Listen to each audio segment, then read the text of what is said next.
It has begun. I just had the memory of before I started this class, like, yeah, the set time of for me then 8 o'clock or 1 p.m. CST or whatever your time is, whatever you call yourself. It's just like, you can't hear me. Can you hear me? Yes, we can. Okay, good. Okay, I thought you were signing. No. Because I can't hear you when I turn off these things. Okay, you're just excited. That's good.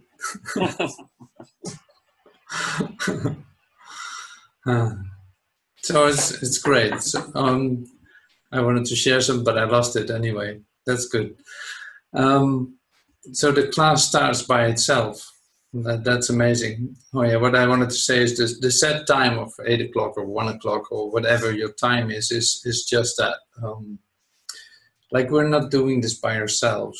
So we actually have nothing to do with this class whatsoever. We are here, we're willing to be part of it, and that's all that's being asked. But in the same time, like, we're not alone here. There's a lot of communication going on. And you feel that suddenly there's this quiet, just for an instant, and you immediately feel like, wow, whatever that is, there's communication from really beyond space and time, just entering in to join with us. You can feel that. And yeah, I don't know. So we're all in time, and we're all suddenly out of time. Helpers from out of time are helping us to hear what's being said, or to, in whatever way they can provide more light, a deeper experience of love, or a deeper experience of who you really are. And then you really see basically what is also the title of this class, and that's called, like, God is one. There is only one life. You know, God is one. There's only one life going on, and we can be occupied with other so-called distractions, or what you can call my daily life, or another life, or I don't know. But basically, this is the real communication. This is your real life occurring, where you come alive, literally, in the communication that is, like, way beyond the limited human identity. So I'm really happy to share that with you, and to be part of it with you, and to be conscious of it with you, and just because it's quite an amazing thing that's happening here. It's not just something to walk by. No, this is really for you to stand still and become completely present in the present.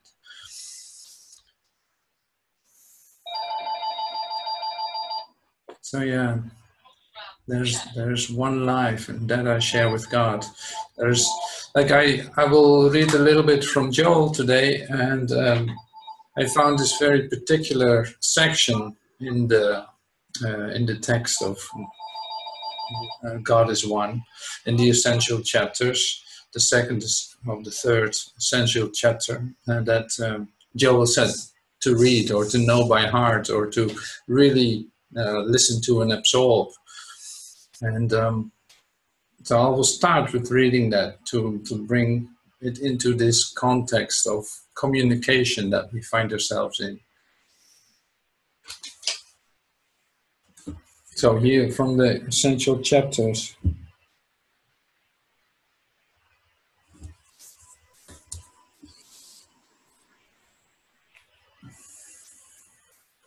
I will just read 2 sections, and they're so to the point that it's just amazing to me.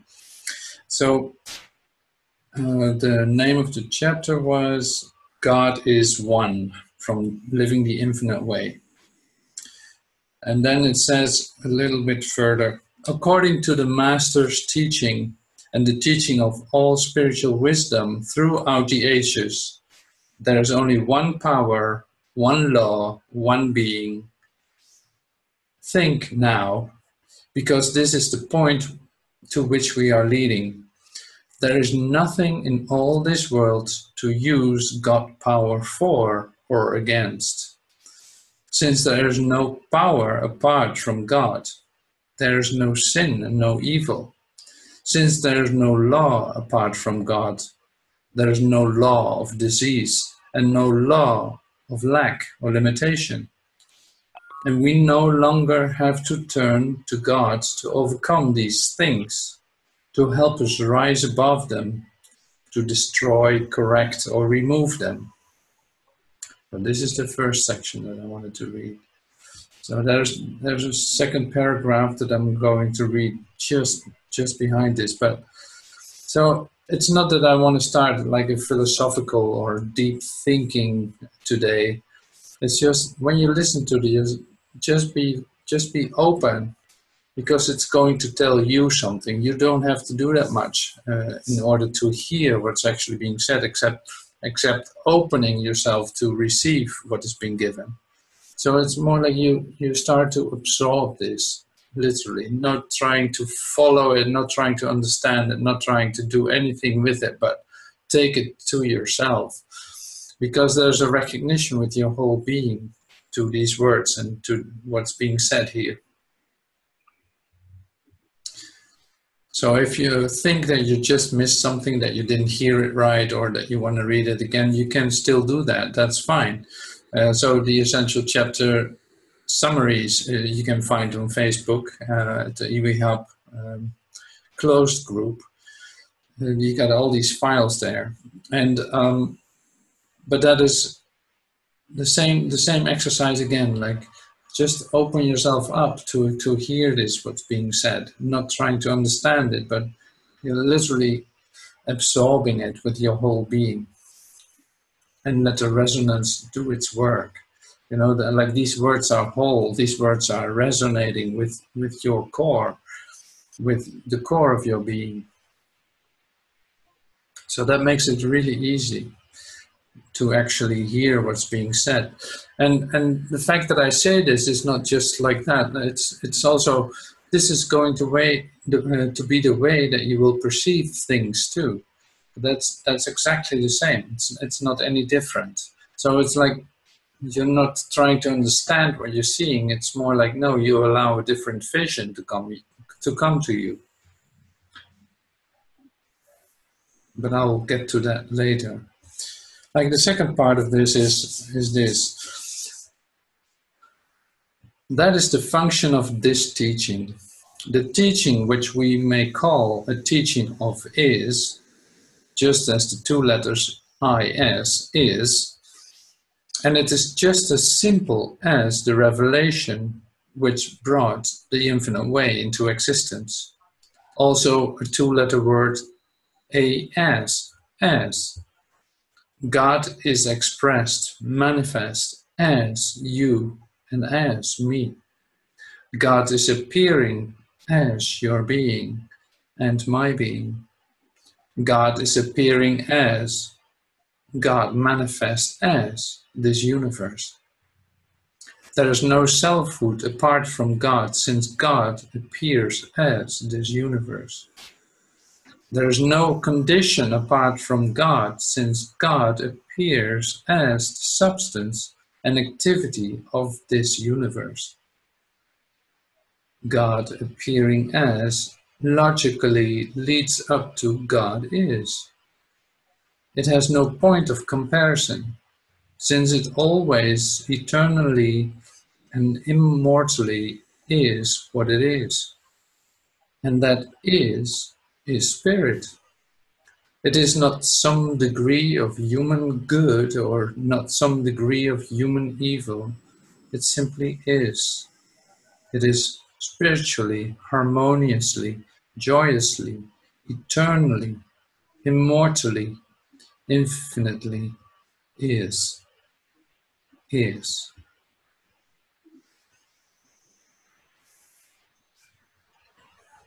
So yeah, that's a state of consciousness. It is state of consciousness. And it's not like magical words. It's more like the being, your being. So it has to do with contact with you and not with anything else. Your core experience of yourself.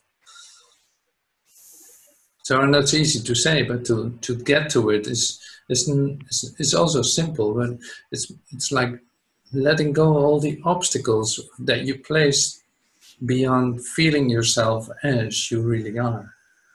So you can't avoid these words, as you really are, because it is not, what you are is not, I cannot describe, you know, so the words won't do it, but I can make the comparison with as God, you know, as God.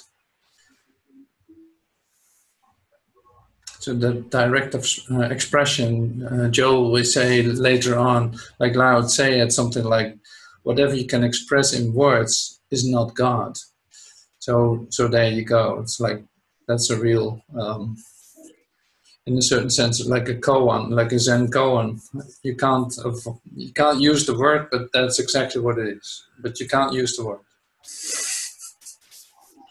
So here you go. That's the same as you cannot understand this. You don't have to understand this, but you know what this is about. You know what this tells you.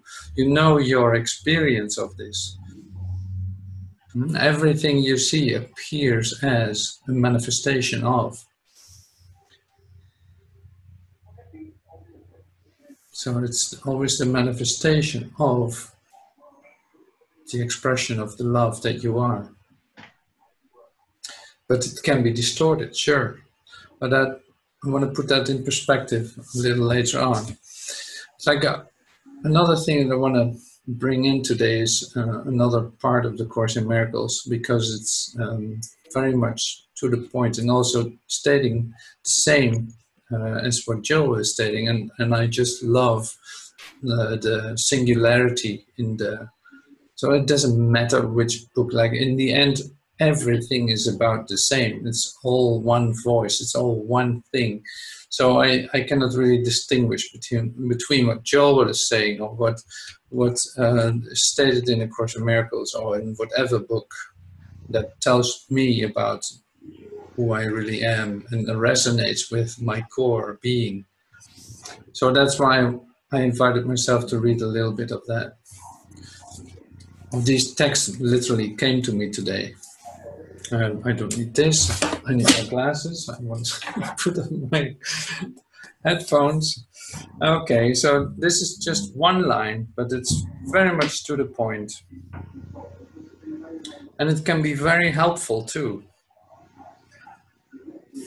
So this is from chapter 31, The Final Vision. And on page 770, it says, like, you are as God created you, and so is every living thing you look upon. And here you go, regardless of the images you see. So you are as God created you, and so is every little thing you look upon, regardless of the images you see. So it has nothing to do with your perception, like what you think you see, and it's going to explain it a little bit later on. But what I want to make the comparison with what Joel is stating, what Joel is giving us in this. So you are as God created you. Like there is no other power, so there's nothing outside of that, and that because of its all-encompassing allness, you cannot take it apart. Like, of course you are as God created you. Of course you are part of God. You know, sure, there's nothing outside of that. So, in that sense, it's not big news in a certain sense, unless you don't know yourself. So you are as God created you, and so is every living thing that you look upon, regardless of the images you see. And here are some examples of that. What you behold as sickness and as pain, as weakness and as suffering and loss, is but a temptation to perceive yourself defenseless and in hell. So yield not to this, and you will see all pain in every form wherever it occurs, but disappear as mist before the sun. And that's quite something. Hi Ines, I'm really happy to see you too. Thank you. Thank you. I'm happy to be here. So yeah, that was a little bit of the Course in Miracles. Wait. So now I'm bringing back Joel back in, because he had these examples too. So it's like, since there are no powers apart from God, so there is no sin, there's no evil, there's no law apart from God, there's no law of disease, there's no law of limitation, and we no longer have to turn to God to overcome these things, to help us rise above them, to destroy them, correct them, remove them. Like all of that is necessary, not necessary anymore. And what is the basic thing that you do as a human being? All these things, like you're trying to get certainty of income, you try to eat healthy, you make sure that you got enough money in your bank account and that you do your financial blah blah really well. Like that's your basic activity in your daily life, literally to survive, because there's a threat that there's something like lack.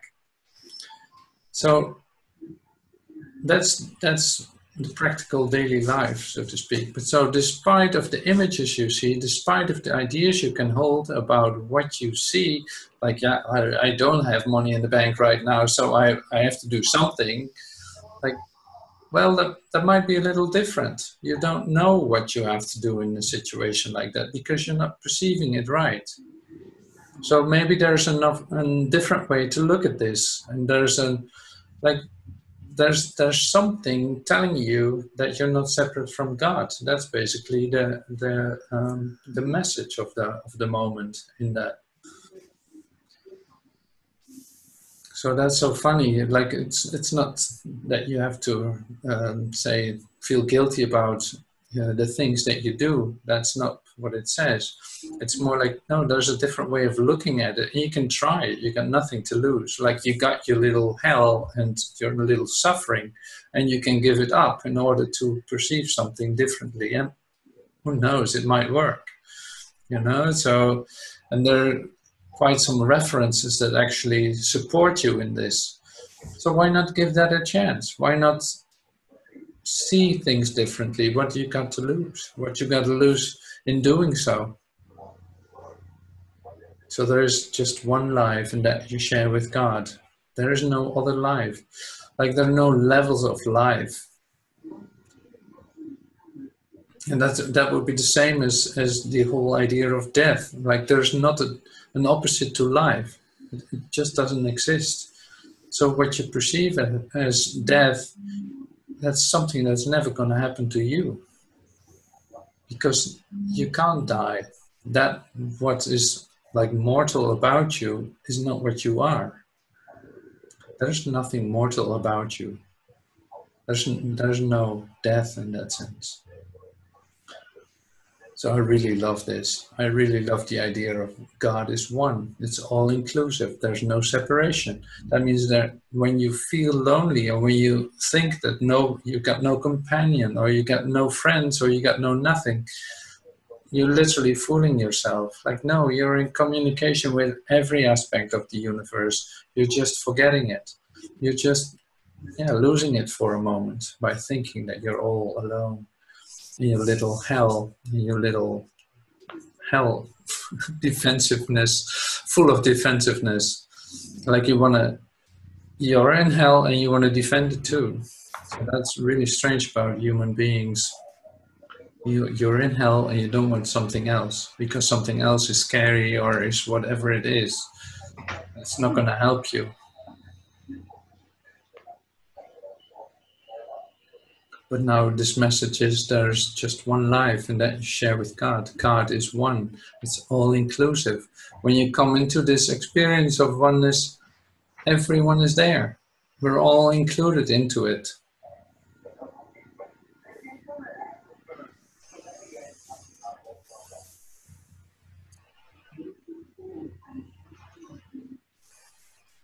So yeah, I love it.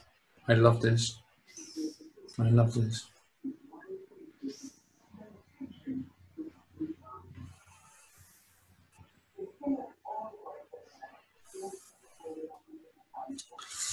Okay, so second part of the course that I was looking for is from a lesson called There's One Life and That I Share with God.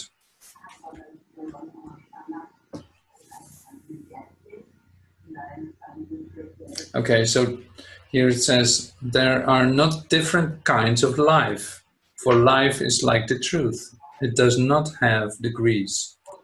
It is the one condition in which all that God created share. Like all his thoughts, it has no opposite. There is no death because what God created shares his life. There is no death because an opposite to God does not exist. There is no death because the Father and the Son are one.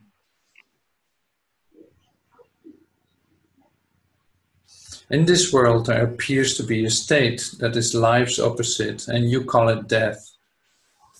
Yet we have learned that the idea of death takes many forms. It is the one idea which underlies all feelings that are not supremely happy. It is the alarm to which you give response of any kind that is not perfect joy. All sorrow, loss, anxiety, and suffering and pain, even a little sigh of weariness, a slight discomfort, or the merest frown acknowledge death, and thus deny you life. Okay, I want to keep this for this, because why do I use the idea of death with this? And that's the same as like, if you're not experiencing that God is one, that God is life, and that God is love, if you're not in the experience of that, then you're basically celebrating death. Like you actually believe that there's lack, and you actually believe that there's sickness, and you believe that there's a reason for you to defend yourself.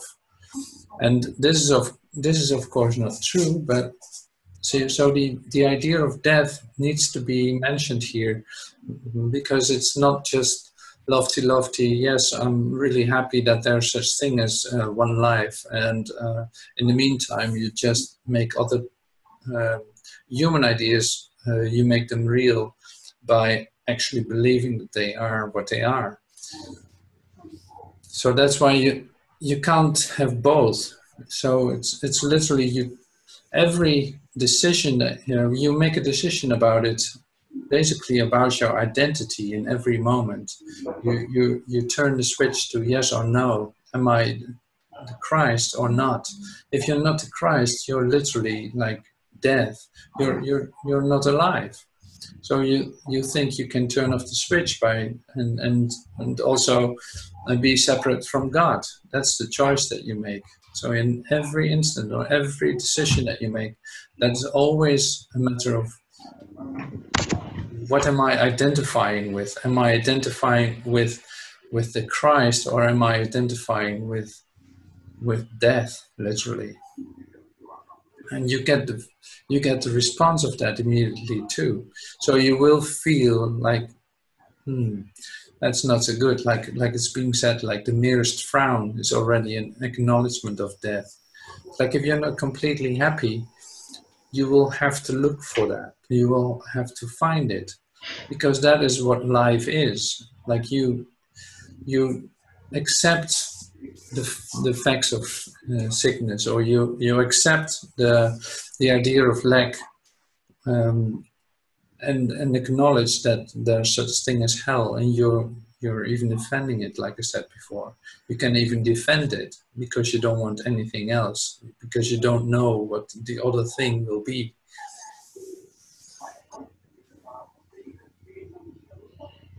So I hope I make you clear what I mean, and that you understand what I'm saying. It's not, like I said, it's not about understanding, but it's like you get the feeling. But to allow this to come to you, you have to be open, otherwise you will just miss it. because it's not a very attractive idea to look at for yourself. You know, if you are afraid to look at that, then just give yourself a moment, because it will come that you'll have to take a look at it anyway. There's one life, and that you share with God. That is your reality. So that's what I'm offering you in this moment. And that's like that. This is a possibility to turn the switch to your Christ identity. Like just like we had in the beginning of this class, like suddenly you feel the class has begun. I have nothing to do with it. It's not of my doing. It's just appearing, it's happening. Suddenly there's an energy or a communication going on that has nothing to do with me as an individual or whatever. So you can completely trust what's being given, because what's being given is much bigger than you can perceive. But to open up for it and to give yourself a chance to absorb this with your whole being and let every part of you resonate with it, that is, I'm going to sneeze. That's so great. It doesn't come. Yeah, so I will read a little bit from Joel again, because that will bring me on track again with the as and is.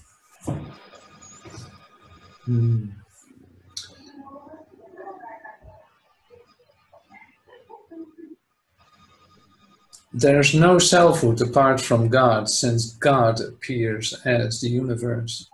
There is no condition apart from God, since God appears as the substance and activity of this universe. God appearing as logically leads up to God is. It has no point of comparison, since it always, eternally, and immortally is what it is, and that is spirit. It is not some degree of human good, nor is it a degree of human evil. It is, spiritually, harmoniously, joyously, eternally, immortally, infinitely is. Law is. There's no good law or bad law. There's only law. God is. That's the only law. God is. There's no good or strong power, not good or evil power. There's only one power. God is. There's no power to oppose anything. So there's no use praying it to overcome our enemies, or use it to overcome sin or sinful desires or appetites. And there's no use praying to it to overcome disease, since there's only one power, and the power that is God.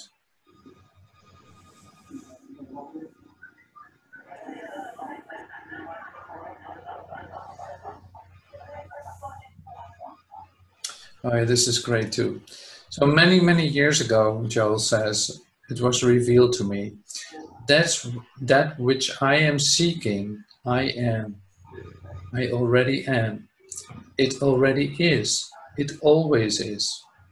With that understanding came the realization that I could give up seeking, could give up searching. I could give up praying. It already is. And now my prayer is no longer asking or affirming. My prayer is the realization, the recognition of is. So that what you're looking for, you already are. And that's a good thing to remember. So that's the same as I hear a lot of people say like, I don't think I'm progressing with my meditation. I'm really struggling with it. I don't know how to get a deeper experience or make it, let it be different. Like, I don't think I'm doing it right. So I might be the obstruction. And then when you sit with them, basically people are not accepting in the moment what's actually occurring. If you say like, okay, just calm down and relax and breathe a little bit and allow yourself just to be as you are, it's like you don't have to do anything for it. And in the same time, you can experience whatever you experience, and that's exactly right. It doesn't need to be different. It's like, okay, I'm feeling that I'm sitting in a chair and I feel like, oh yeah, I'm sitting on a pillow.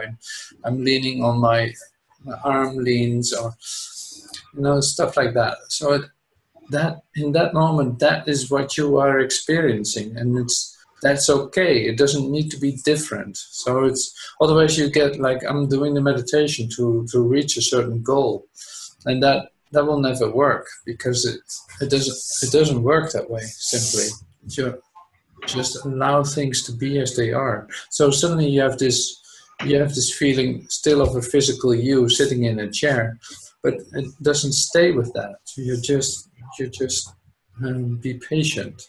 It will be given. It's not something that you can grab. And that's the same as would be as you say, like, well, would you like to pray with me for my sick mother because I want her to become well? It's like, no, that's the same. It's like, well, wait a moment. If you just sit down and relax and let this, whatever you feel, and not change anything at all, let it be as it is, then it can dissolve into what it already is. It doesn't need to change at all. And by accepting it, it can change, but it doesn't matter anymore if you do it or not, if it will change or not. You're coming into your own acceptance of it. It doesn't need to change. It was just a perception that wasn't right. So it doesn't need to change. And the same with relationships. Like, oh, can you please do some spiritual healing on my relationship, because I think that's the only thing that would work, that he will come back to me and I can live with him again. Like, oh, wait a minute, maybe we just be quiet for a moment and relax, and why not let it be for a moment? Let everything be exactly as it is for just an instant. So just relax into the moment, and you will see that it will change. It will just change by your acceptance. And in what way? Yeah, you don't know, because that's not up to you. It's like, no, all possibilities are there. And you have your own way of discovering, or your own transformation. I have no idea how that would work out for you. But at the same time, you know that it is given you to see it as it is, by accepting it as it is in this moment. It does not need any change. So, and that was being said, I don't know when I said it, but it was like the same with compassionate listening to someone with your whole heart and being, listening to what's actually being said, what somebody shares with you, is healing for everyone. It will set people free. Just not because you do something. No, it's just because you accept it literally as it is, and you don't want to change it. It's like this is a natural thing to occur, and it doesn't cost any energy in that sense. It is not that you have to really work on it or really do this or do that. It's literally, you just allow it to be as it is and not change it at all. So believing and trusting and leaning onto this like one power. That one power is present in this moment and it's working perfectly. It doesn't need your help. It is perfect.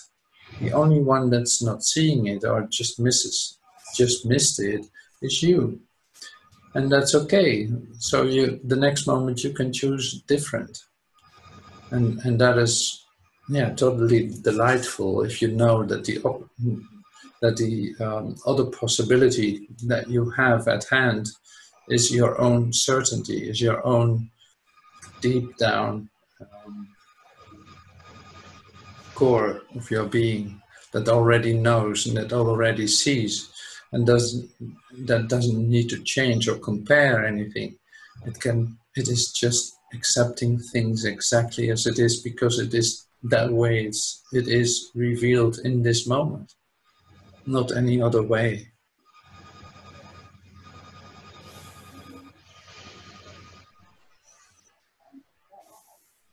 So I'm really happy to use the Course in Miracles, but also the text of Joel in this, because it's actually saying completely the same, with a little different language, which makes some things easier, clear than when you would just read one thing.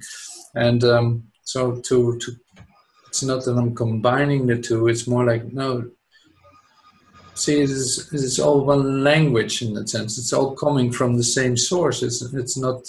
There's no two lives. There's not a good teaching or a bad teaching. No, this is Christ's mind speaking to Christ's mind, and that resonates with your Christ mind, because there is only one Christ mind. There's only one Spirit, and it is yours. It's your Holy Spirit.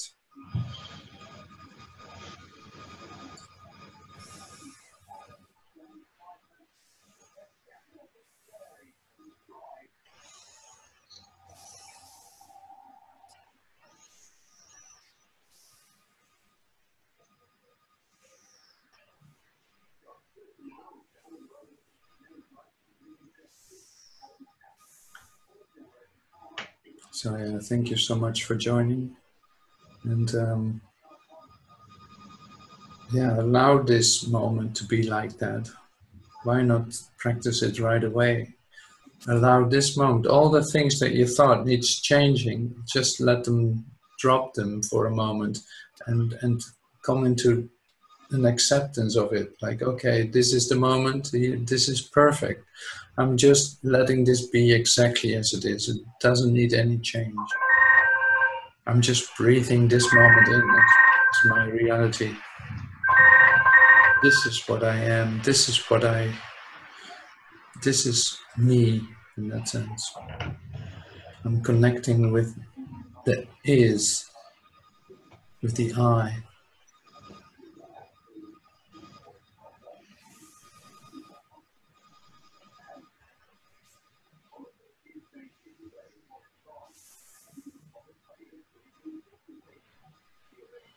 Yeah, thank you. That's great. Thank you so much. So thank you for this, for being in this class and taking time to enter into a different experience of yourself. So maybe I'll see you on Wednesday at a meditation, or maybe some other time. Thank you so much, and talk to you soon.